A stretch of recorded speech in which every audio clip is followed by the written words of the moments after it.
હર હર મહાદેવ, જય શ્રી કૃષ્ણ બધાને। આજે હતો ડે 16 સેલ્ફ ચેલેન્જ।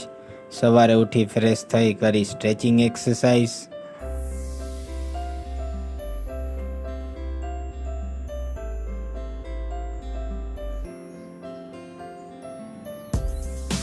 પછી કરી સ્ટાર્ટ નોર્મલ એક્સરસાઇઝ।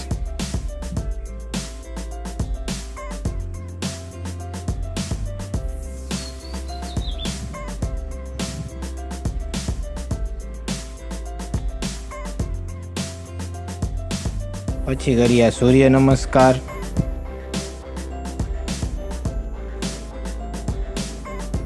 પછી કર્યા પુશઅપ્સ। પછી આવી ગયા યોગાસન મુદ્રામાં અને કરી દીધા યોગા સ્ટાર્ટ।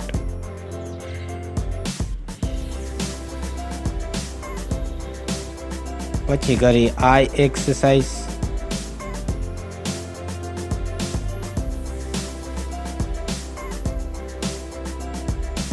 પછી કરી નેક એક્સરસાઇઝ। પછી થોડીક વાર ધ્યાનમાં બેસી ગયા અને રિલેક્સ થઈ સાંજનો મસ્ત વ્યૂ નાઈને કરવા બેસી ગયા માળા। પછી વાંચી શ્રીમદ ભગવદ્ ગીતા, જેમાં કૃષ્ણ ભગવાન અર્જુનને કહ્યું કે સુખ દુઃખને સમાન કરી લાભ હાનિ વિજયનો ત્યાગ કરીને તું યુદ્ધ કર। પછી વાંચી હનુમાન ચાલીસા। સાંજે જમીને બારે ચાલવા નીકળી ગયા થોડી વાર।